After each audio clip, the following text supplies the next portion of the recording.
So, ఈ వీడియోలో వచ్చేసి మనం డిస్ట్రిబ్యూటెడ్ సిస్టమ్ అనేది చూద్దాం. Single server example. మనకి ఇప్పుడు ఒకవేళ నువ్వు ఫుల్ స్టాక్ అప్లికేషన్ చేసావనుకో, ఫుల్ స్టాక్ అప్లికేషన్ నువ్వు నీ లోకల్‌లో రన్ చేసావు అంతా వర్క్ అవుతుంది.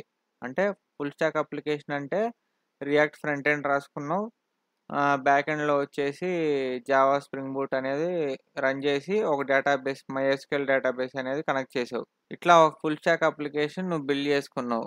బిల్డ్ చేసుకున్న తర్వాత అది నీ లోకల్ హోస్ట్‌లో everything is working fine. Now దీన్ని ఇప్పుడు నువ్వు పబ్లిక్‌గా అందరికీ అవైలబుల్ చేయాలనుకుంటున్నావు. నువ్వు రాసిన వెబ్‌సైట్, నువ్వు క్రియేట్ చేసిన వెబ్‌సైట్ పబ్లిక్‌గా అవైలబుల్ చేయాలంటే నువ్వు ఒక క్లౌడ్ సర్వీసెస్‌లో వాడుకొని ఏడబ్ల్యూఎస్‌లో EC2 ఇన్‌స్టెన్స్‌లో నువ్వు డిప్లాయ్ చేయాలనుకుంటున్నావు. అంటే అది కూడా ఒక కంప్యూటరే. కాకపోతే ఆన్‌లైన్‌లో ఉంటుంది. ఆన్‌లైన్‌లో ఉన్న కంప్యూటర్‌లో నువ్వు దీన్ని రన్ చేసి పబ్లిక్‌కి చూపియాలనుకుంటున్నావు నీ వెబ్‌సైట్. నువ్వు అట్లా క్లౌడ్‌లో డిప్లాయ్ చేసావు. డిప్లాయ్ చేసింది పబ్లిక్‌కి ఒక లింక్ అనేది ప్రొవైడ్ చేసావు. పబ్లిక్‌కి లింక్ ప్రొవైడ్ చేసావు కదా! ఇప్పుడేం చేస్తారు పబ్లిక్? ఓహ్! ఈ మనోడు ఫుల్ స్టాక్ ప్రాజెక్ట్ క్రియేట్ చేశాడు. ఈ ప్రాజెక్ట్ ఏంటి చూద్దామని ఓపెన్ చేశారు.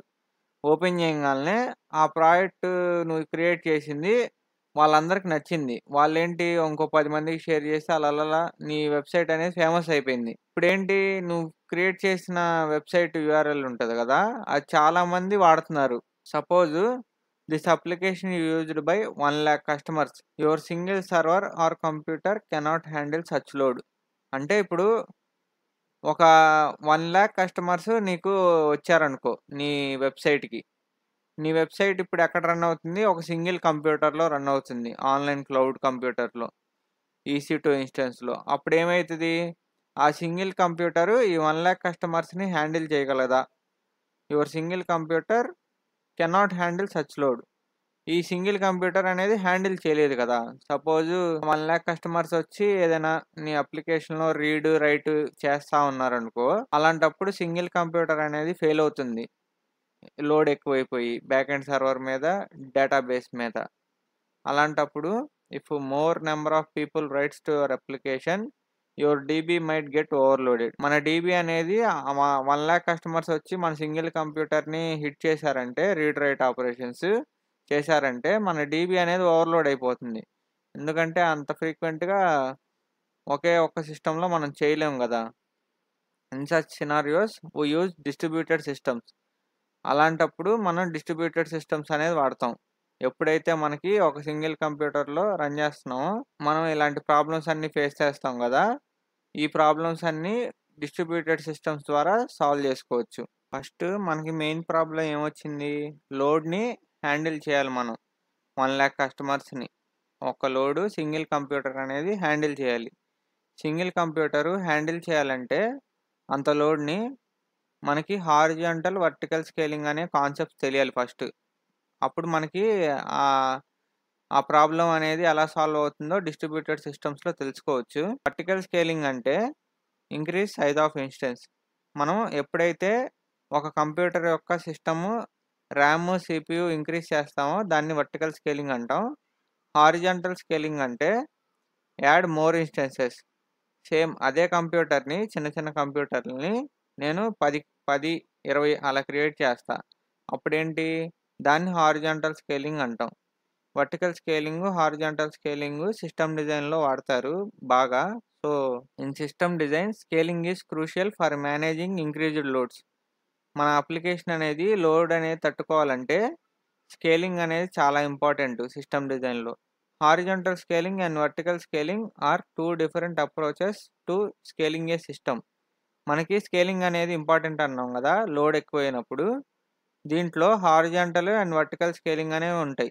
Both approaches improves performance of your system. ఈ 2 అప్రోచెస్ మనకి మన చేసిన ఫుల్ స్టాక్ అప్లికేషన్‌ని యొక్క పెర్ఫార్మెన్స్ ఇంప్రూవ్ చేయడానికి ఉపయోగపడతాయి. ఇప్పుడు వర్టికల్ స్కేలింగ్ అంటే చూద్దాం డీటెయిల్‌గా ఇంకా. Vertical scaling increasing the capacity or capabilities of individual hardware are software component within A system. మనం ఏం చెప్పుకున్నాం డయాగ్రామ్‌లో? డయాగ్రామ్‌లో చూసినట్టయితే మనం ఒకే ఒక సిస్టమ్‌ని మనం దాని యొక్క సైజు ర్యామ్, సీపీయూ ఇంక్రీజ్ చేస్తాం. Increasing the capacity of individual hardware. ఒకే ఒక్క సిస్టమ్ యొక్క ఇండివిడ్యువల్ హార్డ్‌వేర్‌ని మనం ఇంక్రీజ్ చేసుకుంటూ పోతాం. We upgrade the same system rather than adding more systems. మనం ఒకే ఒక్క సిస్టమ్‌ని ఇంక్రీజ్ చేసుకుంటూ ఎళ్తాం. దాని యొక్క సీపీయూ, ర్యామ్‌ని హై లోడ్‌ని తట్టుకోవడానికి. Add more power to your machine by adding better processes, increasing RAM or other increasing adjustments. RAM, CPU ఇట్లా ఇంకా వేరేవేమైనా ఉంటే అవి గూడా ఇంక్రిమెంట్ చేసుకుంటూ అంటే కెపాసిటీస్‌ని పెంచుకుంటూ మన లోడ్‌ని తట్టుకుండే విధంగా ఒకే ఒక్క సిస్టమ్ సర్వర్‌ని మనం చేసుకుంటున్నాం. అంటే ఒకే ఒక్క కంప్యూటర్ యొక్క రిసోర్సెస్‌ని పెంచుకుంటూ పోతున్నాం వర్టికల్ స్కేలింగ్‌లో. అప్పుడేమవుతుంది 1,00,000 యూజర్స్ వచ్చి నీ కంప్యూటర్‌ని హిట్ చేశారనుకో, ఫస్ట్ ఇనీషియల్‌గా 4 జీబీ ర్యాము సపోజ్ నువ్వు 4 జీబీ ర్యాము ఒక 30 జీబీ స్టోరేజ్ ఉన్న కంప్యూటర్‌ని క్లౌడ్‌లో రన్ చేసావనుకో నీ అప్లికేషన్ పెట్టి, నెక్స్ట్ యూజర్స్ ఇంక్రీజ్ అవుతున్నారు గదా! యూజర్ ఇంక్రీజ్ అవుతుంటో నువ్వేం చేస్తావు? 4 జీబీ ర్యామ్‌ని కాస్త 16 జీబీ చేస్తావు. 16 జీబీ కూడా సరిపోవట్లేదు గదా! 16 జీబీ కాదు 1 టెరాబైట్ ర్యామ్ చేస్తావు. ఒకవేళ స్టోరేజ్ వచ్చేసి స్టోరేజ్ వచ్చేసి 30 జీబీ సరిపోవట్లేదు. అప్పుడేంటి 100 జీబీ చేస్తావు. లేదు 100 జీబీ కూడా సరిపోవట్లేదు. 1 టెరాబైట్, 2 టెరాబైట్ అట్లా నీ ఇష్టం ఎంత కావాలంటే అంత స్టోరేజ్ అట్లా నీ ఇష్టం ఎంత కావాలంటే అంత స్టోరేజ్ ఇంక్రిమెంట్ చేసుకొని ఆ 1,00,000 యూజర్స్‌కి నువ్వు లోడ్ తట్టుకుండే విధంగా నీ కంప్యూటర్‌ని రన్ చేసుకుంటావు. ఈ వర్టికల్ స్కేలింగ్ వాడుకొని. Simple to implement and useful for monolith and small scale applications. ఇప్పుడు నీది మోనోలిత్ అప్లికేషన్ అనుకో. మోనోలిత్ అంటే నేను డిఫరెన్సెస్ చెప్పాను. ఆ వీడియో కూడా చూడండి. డిస్క్రిప్షన్‌లో పెడతా లింకు. సో, ఈ వర్టికల్ స్కేలింగ్ ఎప్పుడు వాడతావు నువ్వు? సపోజ్ నీది 1,00,000 మెంబర్సే వాడుతున్నారనుకో. అలాంటి టైంలో ఒక సింగిల్ సర్వర్ అనేది మొత్తం హ్యాండిల్ చేస్తుందనుకో. అలాంటి టైంలో నీది వర్టికల్ స్కేలింగ్ వాడుకోవచ్చు. అదే నీది 1,000,000,000 యూజర్స్ వచ్చారనుకో. అప్పుడు నీ ఈ వర్టికల్ స్కేలింగ్ ఫెయిల్ అవుతుంది. ఎందుకంటే మనకి ర్యామ్‌కి, సీపీయూకి లిమిట్ ఉంటది గదా! దేనికైనా ఒక లిమిట్ ఉండిద్ది ఒక కంప్యూటర్‌కి. సో, అలాంటప్పుడు ఈ వర్టికల్ స్కేలింగ్ అనేది ఫెయిల్ అవుతుంది అలాంటి టైంలో. Example e-commerce platform running on a single large EC2 instance with increased resources. Suppose నీ అప్లికేషన్ ఈ-కామర్స్ అనుకో. Full stack application. దాన్ని AWS EC2 ఇన్‌స్టెన్స్. ఈ EC2 ఇన్‌స్టెన్స్ అంటే ఒక ఆన్‌లైన్‌లో క్లౌడ్‌లో ఒక కంప్యూటర్ రన్ అవుతుంది. దాన్ని నువ్వు ఇంక్రీజ్ చేసుకోవచ్చు. ఆ కంప్యూటర్ యొక్క సీపీయూని, ర్యామ్‌ని. అలాంటిది ఒక ఎగ్జాంపుల్. మనకి అడ్వాంటేజెస్ ఏముంటాయి వర్టికల్ స్కేలింగ్‌లో? Increased capacity. అంటే మనం కెపాసిటీ ఇంక్రీజ్ చేసుకొని మన యూజర్స్‌కి ఒక 1,00,000 యూజర్స్‌కి మనం సపోర్ట్ చేస్తున్నాం. ఈజర్ మేనేజ్‌మెంట్. అంటే మనకి ఏం లేదు. జస్ట్ నువ్వు కెపాసిటీని ఏ జస్ట్ ఒక 1 ర్యామ్ నుంచి 4 GB RAM or 16 GB RAM నుంచి డైరెక్ట్ 1 టెరాబైట్ ర్యామ్‌కి అప్‌గ్రేడ్ చేసుకుంటున్నావు. దీనిలో నువ్వు చేయాల్సిందేం లేదు. జస్ట్ బటన్స్ నొక్కడం వరకే. డిసడ్వాంటేజెస్ ఏముంటాయి? Limited scalability. Vertical scaling is constrained by the hardware physical limitations. Horizontal scaling is not limited. మనకి వర్టికల్ స్కేలింగ్ వచ్చేసి హార్డ్‌వేర్ లిమిటేషన్స్ ఉంటాయి. ఇప్పుడు సీపీయూకి, ర్యామ్‌కి సర్టెన్ లిమిటేషన్స్ ఉంటాయి. మనకి ఆన్‌లైన్‌లో AWS EC2 ఇన్‌స్టెన్స్ టైప్స్ చూస్తే అంటే మనకి క్లౌడ్ ప్రొవైడర్స్ కంప్యూటర్స్ ప్రొవైడ్ చేస్తారు గదా! ఆన్‌లైన్‌లో మన అప్లికేషన్ డిప్లాయ్ చేసుకోవడానికి.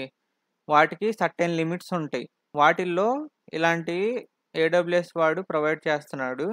వాడు సర్టెన్ కంప్యూటర్స్ ఎం కొన్ని కేటగరీస్ కింద డివైడ్ చేసుకొని ప్రొవైడ్ చేస్తున్నాడు. ఇందులో మ్యాక్స్ మనం ఎంత అచీవ్ చేయగలం. ఇందులో M8G అని ఒక కంప్యూటర్ ఇన్‌స్టెన్సెస్ గ్రూప్ ఉంది. ఈ గ్రూప్‌లో మనం చూస్తే ఇన్‌స్టెన్స్ సైజు, సీపీయూస్ ఎంత వాడగలం, గిగాబైట్స్ ఎంత వాడగలం, స్టోరేజ్ అని ఇట్లా ఉంటది.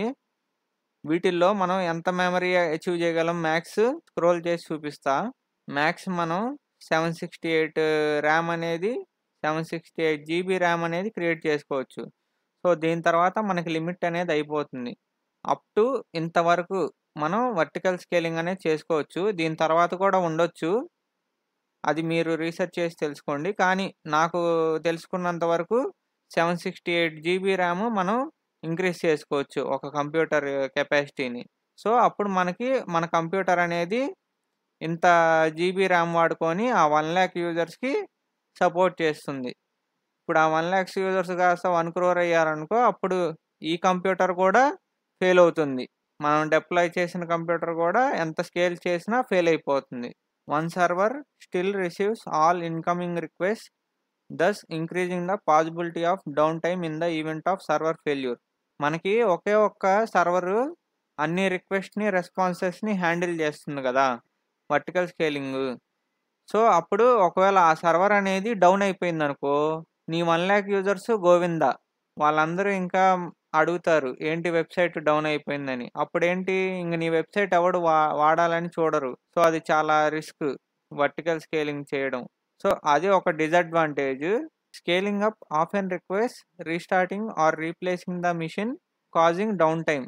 మనం ఎప్పుడైతే సర్వర్ని ర్యామ్ ఇంక్రీజ్ చేయాలి, సిపియు ఇంక్రీజ్ చేయాలి అంటున్నామో, సపోజ్ మీరు ఏడబ్ల్యూఎస్ సైట్లో ఫస్ట్ ఒక 1 సిపియు 4 GB ర్యామ్ స్టార్ట్ చేశారనుకో, సపోజ్ దీన్ని ఇంక్రీజ్ చేయాలనుకో 768 122 సిపియూస్కి, అప్పుడు మీరు ఏం చేస్తారు, సర్వర్ అనేది స్టాప్ చేయాలి కదా, స్టాప్ చేసే మనం ఇంక్రీజ్ చేస్తాం, అదర్వైజ్ అది ఇంక్రీజ్ అవ్వవు.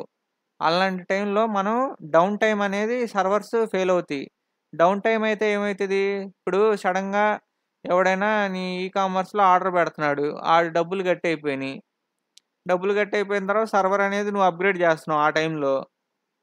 ఆ టైంలో అప్గ్రేడ్ చేస్తున్నప్పుడు వాడు ఏమనుకుంటాడు, ఏంటి ఇప్పుడు నా డబ్బులు పోయినాయి, సర్వర్ ఆగిపోయింది, ఇంకా ఎవడికి చెప్పాలి, ఎవరిని అడగాలి, అవన్నీ సపోర్ట్ అవన్నీ ఎతుకుతారు. సో నీ వెబ్సైట్ అనేది డేంజర్ అని ఫీల్ అవుతారు, యూజర్స్ని కోల్పోతావు నీ వెబ్సైట్. అందుకు ఈ వర్టికల్ స్కేలింగ్ అనేది అప్పుడు డిసడ్వాంటేజ్ అవుతుంది, కాజింగ్ డౌన్ టైం. మనం ఎప్పుడైతే ఆ సిపియూస్ ర్యామ్ ఇంక్రీజ్ చేస్తామో అప్పుడు ఇది డిసడ్వాంటేజ్ అవుతుంది, డౌన్ టైం అవుతుంది కాబట్టి. నెక్స్ట్ వచ్చేసి హారిజాంటల్ స్కేలింగ్ అనేది చూద్దాం. Horizontal also known as scaling out. అంటే మనం సర్వర్స్ని మల్టిపుల్గా ఇంక్రీజ్ చేస్తున్నాం కాబట్టి also known as scaling out. Vertical scaling వచ్చేసి vertical scaling also known as scaling up. Up అంటే మనం ఇంక్రీజ్ చేస్తున్నాం ర్యామ్, సిపియు. హారిజాంటల్ స్కేలింగ్లో మనం ఏం చేస్తున్నాం, సర్వర్స్ని ఇంక్రీజ్ చేస్తున్నాం కౌంట్ని. ఫస్ట్ డయాగ్రామ్లో చూపించినప్పుడు సర్వర్స్ మనం ఏం చేస్తున్నాం, హారిజాంటల్ స్కేలింగ్లో మనం ఏం చేస్తున్నాం, యాడింగ్ మోర్ ఇన్స్టెన్సెస్. సేమ్ ఇలాంటి కంప్యూటర్సే ఒక 10, 20, 30 అలా క్రియేట్ చేస్తున్నాం based on the load. So load బట్టి మనకి ఈ కంప్యూటర్స్ ఇంక్రీజ్ అవ్వాలా డిక్రీజ్ అవ్వాలా అని ఈ హారిజాంటల్ స్కేలింగ్ అనేది డిసైడ్ చేస్తుంది. Handles load by adding more machines or servers to distribute the work load across a larger number of individual units. మనకి లోడ్ అనేది ఇది ఎలా హ్యాండిల్ చేస్తుంది అనుకున్న horizontal scaling, multiple machines or సర్వర్స్ని క్రియేట్ చేసి ఆ వర్క్ లోడ్ మొత్తం డివైడ్ చేసుకుంటుంది ఇండివిజువల్ యూనిట్స్ కింద. అంటే ఒక్కొక్క కంప్యూటర్కి పంపిస్తూ ఉండిద్ది డేటా అనేది. లోడ్ అనేది అలా మల్టిపుల్ కంప్యూటర్స్కి డివైడ్ చేసి హారిజాంటల్ స్కేలింగ్ హ్యాండిల్ చేస్తుంది. Used mostly in micro services. మనకి మైక్రో సర్వీసెస్ అంటే మోనోలిత్కి మైక్రో సర్వీస్కి డిఫరెన్స్ తెలిసిన వాళ్ళకి తెలుస్తుంది, తెలియని వాళ్ళు ఉంటే ముందుగా వీడియోలు ఉన్నాయి అక్కడ చూడండి. సో ఈ మైక్రో సర్వీసెస్లో ఈ హారిజాంటల్ స్కేలింగ్ అనేది బాగా వాడతారు. అంటే కొన్ని సెట్ ఆఫ్ మైక్రో సర్వీసెస్ని మనం ఇంక్రీజ్ చేసుకోవచ్చు డిక్రీజ్ చేసుకోవచ్చు అనుకున్నాం కదా. Based on the load we will increase capacity of micro services. అంటే మనకి ఎన్ని నెంబర్ ఆఫ్ మైక్రో సర్వీసెస్ కావాలో వాటిని మనం ఈ హారిజాంటల్ స్కేలింగ్లో based on the load we will increase. There is no down time while adding more servers to the network. మనకి vertical స్కేలింగ్లో డౌన్ టైం ఉంటుంది, మనకి వర్టికల్ స్కేలింగ్లో డౌన్ టైం ఉంటుంది. ఎందుకు, మనం సర్వర్ని ఆపి మనం ర్యామ్ సిపియు అనేది ఇంక్రీజ్ చేయాలి. అదే హారిజాంటల్ స్కేలింగ్లో మనం జస్ట్ ఇంకో కొత్త సర్వర్ని యాడ్ చేస్తాం, పాత సర్వర్ అంతే రన్ అవుతూ ఉండిద్ది. అప్పుడేంటి, ఆ లోడ్ అనేది ఈ 2 కొత్త సర్వర్లు పాత సర్వర్ల మధ్య డివైడ్ అవుతూ ఉండిద్ది. అలా మనకి ఎన్ని సర్వర్లు కావాలంటే అన్ని యాడ్ చేసుకోవచ్చు హారిజాంటల్ స్కేలింగ్లో. ఒకవేళ యూజర్స్ తక్కువ మంది ఉన్నారనుకో, మళ్ళీ కొత్త సర్వర్స్ వేస్ట్ అయిపోతాయి కదా, వాటిని మళ్ళీ ఈ స్కేలింగ్ ఏం చేస్తుంది, డిలీట్ చేస్తుంది కొత్త సర్వర్స్ని. అప్పుడు మళ్ళీ పాత సర్వర్స్ పనిచేస్తూ ఉంటాయి. అంటే లోడ్ అనేది based on the load we will increase the servers or decrease the servers. Advantages వచ్చేసి డౌన్ టైమ్ ఉండదని తెలుసుకున్నాం. Next easy to resize according to our needs. మన నీడ్స్ బట్టి మనం ఇంక్రీజ్ చేయాలా డిక్రీజ్ చేయాలా అని చేసుకోవచ్చు. సపోజ్ ఇప్పుడు ఒక మైక్రో సర్వీస్ పేమెంట్ సర్వీస్ ఎక్కువ మంది వాడుతున్నారు అనుకో, పేమెంట్ సర్వీస్ వరకే మనం ఇంక్రీజ్ చేసుకోవచ్చు మల్టిపుల్ సర్వర్స్ కింద. అదే నీకు ప్రొఫైల్ అప్డేషన్ సర్వీస్ అని ఒకటి క్రియేట్ ఉందనుకో, అప్డేషన్ సర్వీస్ అని ఒకటి ఏదైనా క్రియేట్ చేసుకున్నావు అనుకో, అది ఫ్యూ మెంబర్సే వాడతారు. సో నువ్వు ఆ మైక్రో సర్వీసెస్కి కొన్ని సర్వర్సే క్రియేట్ చేస్తావు ప్రొఫైల్ అప్డేషన్ సర్వీస్కి. ఇట్లా మనం హారిజంటల్ స్కేలింగ్ అనేది చేస్తాం. అడ్వాంటేజెస్ వచ్చేసి increased capacity, more systems we will add. మనం ఎన్ని సిస్టమ్స్ కావాలంటే అన్ని సిస్టమ్స్ యాడ్ చేసుకోవచ్చు. Improved performance by more systems or servers. మనం ఎప్పుడైతే సిస్టమ్స్ ఇంక్రీజ్ చేస్తామో పెర్ఫార్మెన్స్ అనేది పెరుగుతుంది. Increased fault tolerance. If one system not working we will redirect the request to another server. Suppose ఇప్పుడు యూజర్ రిక్వెస్ట్ చేశాడు, ఇప్పుడు ఒక కంప్యూటర్ పనిచేయలేదనుకో, మనం ఆ రిక్వెస్ట్ని ఏం చేస్తాం, ఇంకో కంప్యూటర్కి పంపిస్తాం. అదే అప్పుడు ఏమవుతుంది, ఫాల్ట్ టాలరెన్స్ అనేది ఇంక్రీజ్ అవుతుంది. ఫాల్ట్ టాలరెన్స్ నేను నెక్స్ట్ చెప్తాను, అప్పుడు ఇంకా బాగా అర్థమవుతుంది. Disadvantages of horizontal scaling. Requires complex architecture. మనకి ఈ హారిజాంటల్ స్కేలింగ్ అనేది ఇంప్లిమెంట్ చేయాలంటే మనకి చాలా కాంప్లెక్స్, అంటే లోడ్ బ్యాలెన్సర్స్, డిస్ట్రిబ్యూటెడ్ డేటాబేసెస్, ఇలా ఇవన్నీ మనకి రావాలి. ఇవన్నీ వచ్చిన తర్వాత మనం ఆ లోడ్ అనేది ఏ డేటాబేస్కి పంపించాలి, ఏ కంప్యూటర్స్కి ఏ సిస్టమ్స్కి పంపించాలి అనేది చాలా కాంప్లెక్స్ ఆర్కిటెక్చర్గా ఉంటుంది ఈ horizontal scaling. Difficult to maintain strong consistency across distributed nodes. మనకి కన్సిస్టెన్సీ అనేది ఈ హారిజాంటల్ స్కేలింగ్లో కొద్దిగా డిఫికల్ట్ అవుతుంది. ఈ నోడ్స్ అంటే కంప్యూటర్స్, డిస్ట్రిబ్యూటెడ్ అంటే ఇప్పుడు నెక్స్ట్ అప్కమింగ్లో మనం చూసేదే అది డిస్ట్రిబ్యూటెడ్ సిస్టమ్స్. సో ఇక్కడ మనకి ఏంటి, కన్సిస్టెన్సీ అనేది కొద్దిగా డిఫికల్ట్ అవుతుంది. మన డేటా అనేది ఒక కంప్యూటర్లో అప్డేట్ చేసామనుకో, వేరే కంప్యూటర్స్లో కూడా ఆ డేటా అనేది రిఫ్లెక్ట్ అవ్వాలి. ఇప్పుడు నువ్వు 100 రూపీస్ ఒకళ్ళకి పంపించావు అనుకో, ఆ పంపించిన డేటా వేరే కంప్యూటర్లో కూడా అప్డేట్ అవ్వాలి. అన్ని కంప్యూటర్స్లో సేమ్ డేటా రిఫ్లెక్ట్ అవ్వాలి కదా. అప్పుడు అక్కడ కొద్దిగా నెట్వర్క్ డిలే అనేది ఉండిద్ది, అంటే కొద్దిగా అప్డేషన్ స్లోగా ఉంటుంది. అందుకు మనకి స్ట్రాంగ్ కన్సిస్టెన్సీ, అంటే ఎప్పుడైతే యూజరు మన సిస్టమ్స్ని క్వైరీ చేస్తాడో, రీడ్ చేస్తాడో, అప్పుడు అన్ని సిస్టమ్స్ అప్డేషన్లో లేవనుకో, అప్పుడు కొద్దిగా మనకేంటి రాంగ్ వాల్యూస్ చూపిస్తూ ఉంటాయి. అలాంటి టైం అప్పుడు కొద్దిగా ఈ హారిజాంటల్ స్కేలింగ్ అనేది డిఫికల్టీ ఫేస్ చేస్తాం. More machines equal to more networking, more power and maintenance. మనకి నెట్వర్కింగ్ అనేది చాలా ఎక్కువగా మనకి కన్జ్యూమ్ అవుతూ ఉండిద్ది మోర్ మిషన్స్ కాబట్టి.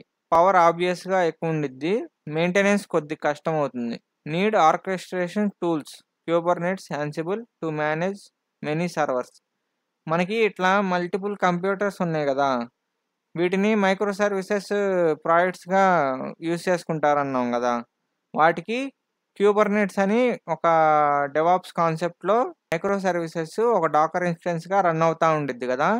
వాటిని ఆర్కెస్ట్రేషన్ టూల్స్ క్యూబర్నెట్స్ అని వాడుకొని మనం ఆ డాకర్ ఇన్స్టెన్సెస్ని మెయింటైన్ చేసుకుంటూ ఉండొచ్చు. Issues can be spread across notes making root cause analysis tricky. అంటే ఇప్పుడు ఎప్పుడైనా డీబగ్ చేయాలనుకో, ఏదైనా ఫెయిల్ అవుతుందని, అంటే లాగ్స్లో సమ్టైమ్స్ ఒక్కోసారి చెక్ చేయాలి మనం ఎక్కడ ఏ ఇష్యూ వస్తుందని. సపోజ్ ఇవి సపోర్ట్ వాళ్ళు చెక్ చేస్తారు, సపోర్ట్ టీము. సపోజ్ ఒక యూజర్ డేటా ఒక సర్వీస్ నుంచి ఇంకో సర్వీస్కి వెళ్ళలేదనుకో, మధ్యలో ఎక్కడైనా క్రాష్ అయిపోయింది, అంతే కదా, నెట్వర్క్లో ఏదైనా జరగచ్చు. క్రాష్ అయిపోయింది అనుకో, అప్పుడు ఏం చేస్తాం, ఈ సపోర్ట్ టీం అనే వాళ్ళు ఆ డేటాని రూట్ కాజ్ అనాలిసిస్ చేస్తారు. సో అది కొంచెం ట్రిక్కీగా ఉంటుంది. Communication between nodes ads latency and complexity. ఈ లేటెన్సీ అనేది స్పీడ్ అని అర్థం. ఈ నెట్వర్క్ మధ్యన కమ్యూనికేట్ చేసుకుంటున్నాయి కాబట్టి ఇది కొద్దిగా లేటెన్సీ అండ్ కాంప్లెక్సిటీని ఇంక్రీజ్ చేస్తుంది. అంటే మనకి స్పీడ్ అనేది కొద్దిగా తగ్గుతుంది, మల్టిపుల్ కంప్యూటర్స్ ఉంటాయి కాబట్టి. బట్ హారిజాంటల్ స్కేలింగ్ అనేది ఎంతమంది యూజర్స్ వచ్చినా పనిచేస్తుంది. సో ఇప్పుడు మెయిన్ డిఫరెన్స్ మనం ఏం గమనించవచ్చు, వర్టికల్ స్కేలింగ్కి హారిజాంటల్ స్కేలింగ్కి.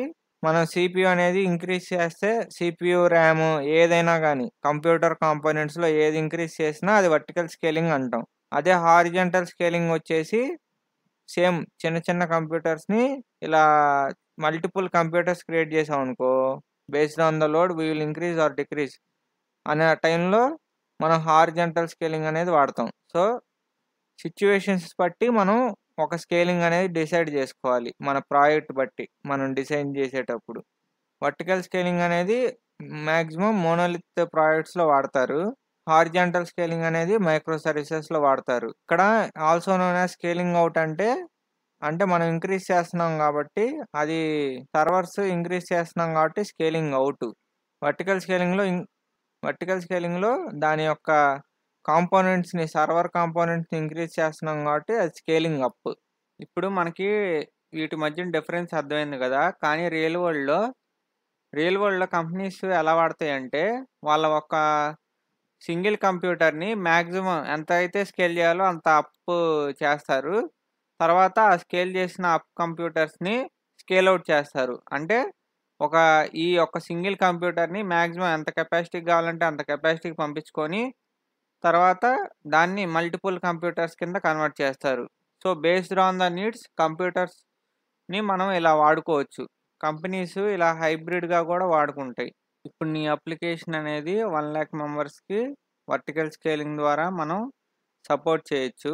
సపోజ్ ఇప్పుడు 1,00,00,000 యూజర్స్ వచ్చి నీ అప్లికేషన్‌ని హిట్ చేశారనుకో, అప్పుడు నీ సర్వర్ అనేది డౌన్ అయిపోతుంది.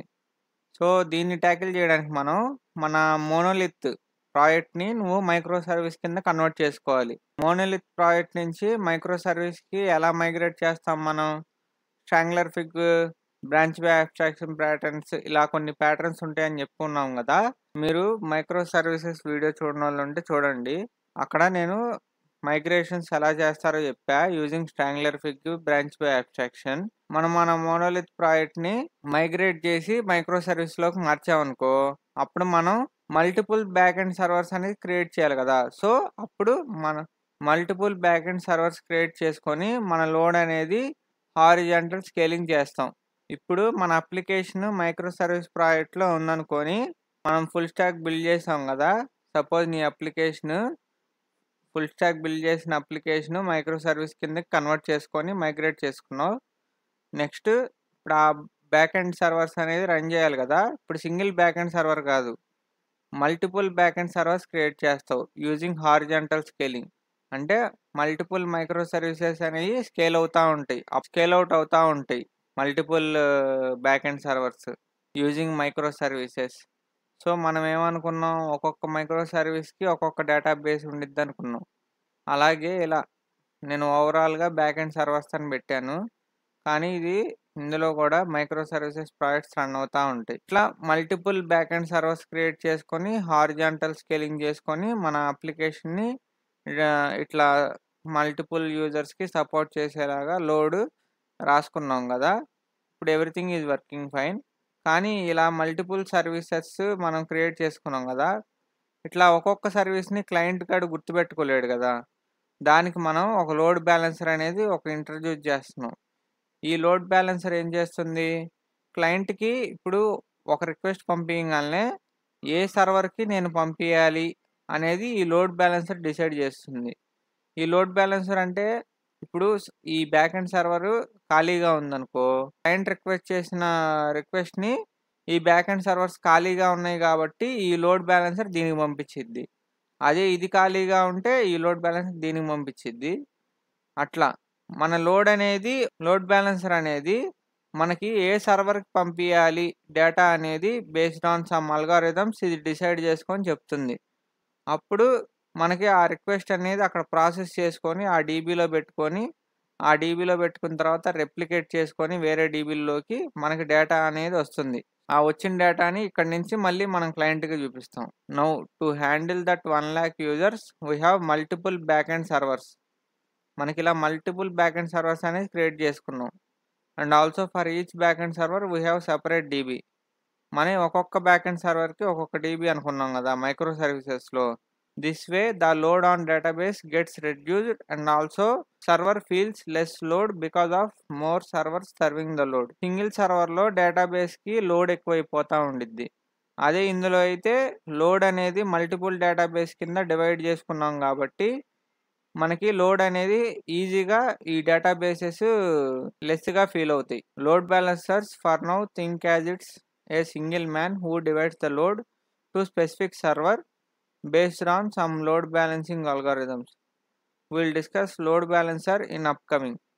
లోడ్ బ్యాలెన్సర్ ఇంకా డీటెయిల్‌గా మనం అప్‌కమింగ్‌లో చూద్దాం. ప్రస్తుతానికి లోడ్ బ్యాలెన్సర్ అనేది ఒక సర్వీస్ మనకి ఏ సర్వర్‌కి పంపియాలి, ఏ సర్వీసెస్‌కి పంపియాలి అనేది ఇది డిసైడ్ చేస్తుంది లోడ్ బ్యాలెన్సర్. ఇప్పుడు మనకి సింగిల్ సర్వర్ మీనింగ్ తెలిసింది. మల్టిపుల్ సర్వర్స్ ఎందుకు వాడతామో తెలిసింది. ఇప్పుడు డిస్ట్రిబ్యూటెడ్ సిస్టమ్ అనేది డెఫినిషన్ మనకి ఇంకా క్లారిటీగా అర్థమవుతది. చూద్దాం. A distributed system is a group of independent computers or nodes that appear to the user as a single coherent system but are physically separated and communicate over a network. మనకి distributed system అనేది ఒక independent computers or nodes అని కూడా అంటారు కంప్యూటర్స్ని. మనకు అది ఎలా కనిపిస్తుంది యూజర్కి? ఒక సింగిల్ సిస్టమ్ లాగా కనిపిస్తుంది. ఈ డయాగ్రామ్ కనుక చూస్తే మనకి క్లయింట్ యూజర్. ఇప్పుడు నువ్వు గూగుల్లో ఏదైనా సెర్చ్ చేసావు అనుకో, మనకి రిజల్ట్స్ వెబ్ పేజెస్ అవన్నీ చూపిస్తుంది కదా, మనకి కనిపిస్తున్నాయి కదా వెబ్ పేజెస్. ఆ వెబ్ పేజెస్ వచ్చేసి multiple back end servers run అవుతూ ఉంటాయి గూగుల్కి. ఆ గూగుల్ ఏదో ఒక బ్యాక్ ఎండ్ సర్వర్ నుంచి మనకి ఆ రెస్పాన్స్ అనేది వస్తుంది త్రూ లోడ్ బ్యాలెన్సర్ ద్వారా. అలా మనకేంటి క్లయింట్ అనేవాడు, యూజర్ అనేవాడు ఏం ఫీల్ అవుతాడు? నువ్వు జస్ట్ google.comలో ఎంటర్ చేసి సెర్చ్ చేసావు, కానీ సెర్చ్ చేసిన తర్వాత నాకు ఎమ్మంటనే ఒక సర్వర్ నుంచి రిజల్ట్ వస్తుంది.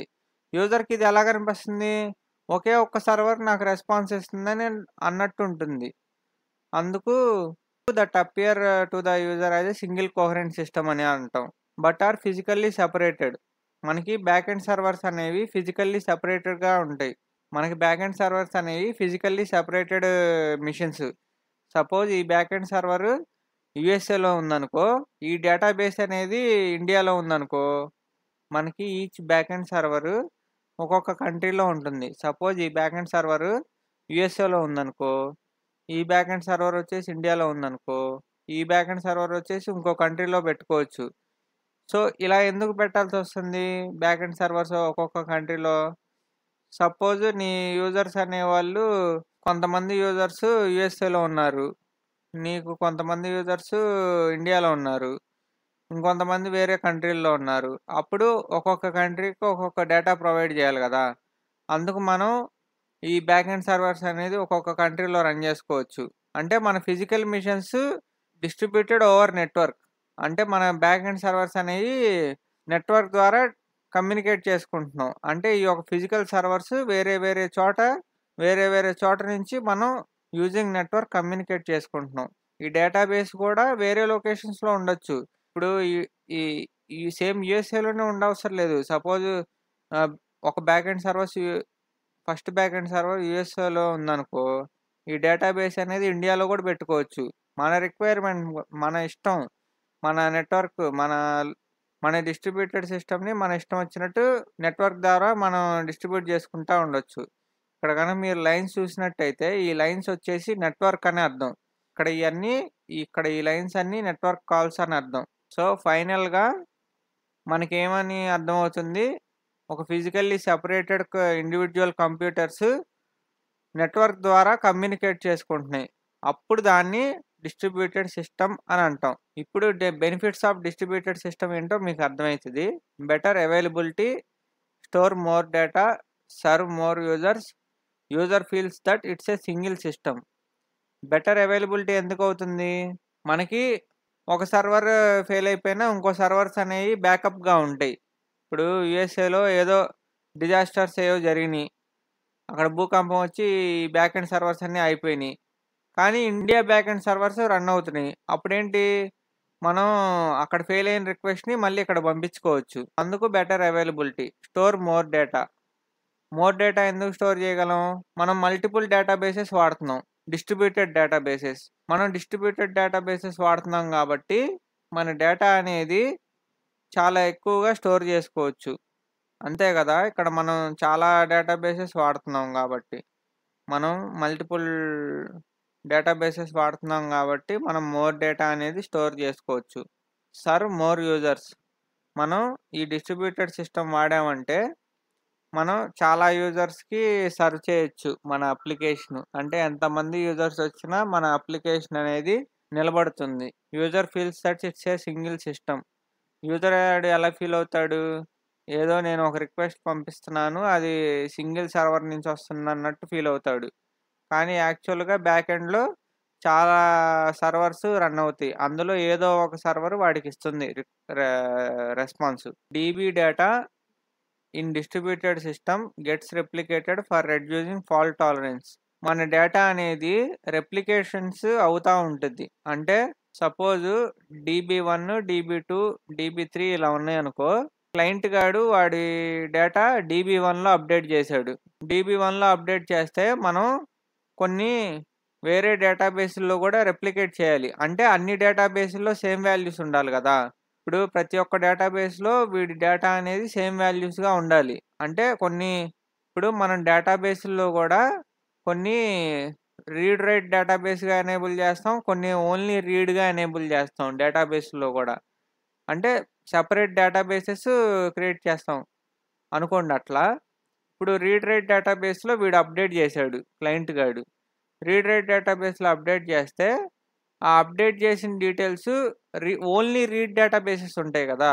ఆ ఓన్లీ రీడ్ డేటాబేసెస్‌లో కూడా మన ఒరిజినల్ డేటా అనేది యాక్యురేట్‌గా ఉండాలి. అంటే కన్సిస్టెన్సీగా ఉండాలి. అప్పుడు వీడు ఈ డేటాబేస్ అనేది అక్కడ కూడా రెప్లికేషన్స్ జరుగుతా ఉంటాయి. అంటే రిడన్డెంట్ డేటా ఉంటా ఉండిద్ది ఈ డిస్ట్రిబ్యూటెడ్ సిస్టమ్స్‌లో. మనం ప్రతి డేటాని రెప్లికేట్ చేసుకోవాలి అన్ని డేటాబేస్‌లో. మనకి ఆ డేటా ఎలా డివైడ్ అవుతుంది బిట్వీన్ డేటాబేసెస్ చూద్దాం. Imagine you are building a system like Flipkart. నువ్వు ఒక ఫ్లిప్‌కార్ట్ అనేది బిల్డ్ చేస్తున్నావు అనుకో, ఒక అప్లికేషను. అందులో ఒక టేబులు సింగిల్ సర్వర్‌కైతే ఇలా పెట్టేసి కొట్టేయొచ్చు. యూజర్ ఐడీ, నేమ్ కాలమ్ పెట్టి ఒక డేటా ఇలా తీసుకుంటా వెళ్ళిపోవచ్చు. సింగిల్ సర్వర్‌లో సింగిల్ డీబీ ఉందనుకో ఇట్లా చేసుకోవచ్చు. కానీ మనం ఏం మాట్లాడుకుంటున్నాం డిస్ట్రిబ్యూటెడ్ సిస్టమ్స్ కదా!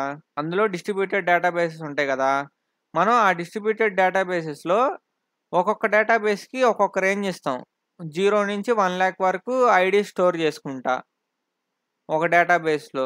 రెండో డేటాబేస్‌లో 1,00,000 నుంచి ఒక 2,00,000 ఐడీస్ స్టోర్ చేసుకుంటా. ఇట్లా మన డేటా అనేది డివైడ్ చేసుకుంటున్నాం. డివైడ్ చేయడాన్ని ఈ షార్డింగ్ అంటే డివైడ్ చేయడం. ఈ డివైడ్ చేయడాన్ని మనం అప్‌కమింగ్‌లో నేర్చుకుందాం ఫుల్‌గా డేటాబేస్ కాన్సెప్ట్స్ వచ్చినప్పుడు. ప్రస్తుతానికి ఇలా మన డేటా అనేది మల్టిపుల్ డేటాబేసెస్‌లో డివైడ్ అవుతా ఉంటది. ఇక్కడి వరకు తెలుసుకుంటే ఫర్ నౌ ఓకే. సో, మన డేటా అనేది ఎలా రెప్లికేట్ అవుతుందో చూసాం. నెక్స్ట్ డేటా అనేది ఎలా డివైడ్ అవుతుందో చూసాం. Examples of distributed systems or Amazon, Netflix who use micro service. మనకి డిస్ట్రిబ్యూటెడ్ సిస్టమ్స్ అనేవి అమెజాన్, నెట్‌ఫ్లిక్స్ మైక్రో సర్వీసెస్ వాడుకొని ఈ డిస్ట్రిబ్యూటెడ్ సిస్టమ్స్‌ని అమెజాన్, నెట్‌ఫ్లిక్స్ వచ్చేసి బెస్ట్ ఎగ్జాంపుల్స్. ఈ మైక్రో సర్వీసెస్ ప్రాజెక్ట్స్ వాడుకుంటాయి కదా! ఈ అమెజాన్, నెట్‌ఫ్లిక్స్ ఇంకా పెద్ద పెద్ద కంపెనీస్. అవి డిస్ట్రిబ్యూటెడ్ సిస్టమ్స్‌లో ఒక ఎగ్జాంపుల్స్. మనకి డేటాబేసెస్‌లో కూడా డిస్ట్రిబ్యూటెడ్ డేటాబేసెస్ ఉంటాయి. వాటిల్లో కసాండ్రా, డైనమోడిబి ఇవి నోఎస్‌క్యూఎల్ డేటాబేసెస్ ఇట్లా ఉంటాయి. వాటిల్లో ఇవి కసాండ్రా ఒకటి, డైనమోడిబి ఒకటి డిస్ట్రిబ్యూటెడ్ డేటాబేసెస్ కింద సపోర్ట్ చేస్తాయి. ఫర్ మెసేజింగ్ అంటే ఇది అసింక్రోనస్ మెసేజింగ్ క్యూస్ అని ఉంటాయి. ఇవి కాఫ్కా టాపిక్ వచ్చినప్పుడు నేను చెప్తాను. Kafka messaging queues. So, upcoming వీక్స్‌లో మొత్తం దీని గురించే చెప్తా. నెక్స్ట్ ఫైల్ సిస్టము, హడూప్ ఇవి వచ్చేసి బిగ్ డేటా హ్యాండిల్ చేయడానికి కొంచెం డేటా సైన్స్ పర్పస్ కింద వస్తది. వాటి కోసం ఇది డిస్ట్రిబ్యూటెడ్ సిస్టమ్. సో, ఇప్పుడు మనం ఒక రివిజన్ చేద్దాం. మనకి సింగిల్ సర్వర్ ప్రాబ్లమ్ ఏందో తెలిసింది. సింగిల్ సర్వర్ ఎగ్జాంపుల్ చూసాం మనం. నెక్స్ట్ హారిజాంటల్‌కి హారిజాంటల్, వర్టికల్ స్కేలింగ్ ఎక్కడ ఏది వాడాలి, మోనోలిత్‌కి ఏది వాడాలి, మైక్రో సర్వీస్‌కి ఏది వాడాలని చూసాం. తర్వాత మల్టిపుల్ సర్వర్స్ ఎలా కమ్యూనికేట్ చేసుకుంటాయి అని చూసాం. నెక్స్ట్ డిస్ట్రిబ్యూటెడ్ సిస్టమ్ అంటే మీనింగ్ ఏంటో చూసాం. ఆ డిస్ట్రిబ్యూటెడ్ సిస్టమ్స్‌లో డేటా అనేది ఎలా రెప్లికేట్ అవుతుంది అనే ఒక ఐడియా తెలుసుకున్నాం. నెక్స్ట్ డేటా అనేది మల్టిపుల్ డేటాబేసెస్‌లో ఎలా డివైడ్ అవుతుందని తెలుసుకున్నాం. ఎగ్జాంపుల్స్ ఆఫ్ డిస్ట్రిబ్యూటెడ్ సిస్టమ్స్ ఈ కంపెనీస్ ఇలా వాడుకుంటే డేటాబేసెస్ ఇలా ఉంటాయి అని తెలుసుకున్నాం. డేటాబేసెస్‌లో కూడా డిస్ట్రిబ్యూటెడ్ సిస్టమ్స్ ఉంటాయి. డిస్ట్రిబ్యూటెడ్ మెసేజ్ క్యూస్ ఉంటాయి. డిస్ట్రిబ్యూటెడ్ ఫైల్ సిస్టమ్స్ ఉంటాయి అని తెలుసుకున్నాం. సో, ఇది ఒక కంప్లీట్ డిస్ట్రిబ్యూటెడ్ సిస్టమ్స్ ఇలా ఉంటాయని తెలుసుకున్నాం. నెక్స్ట్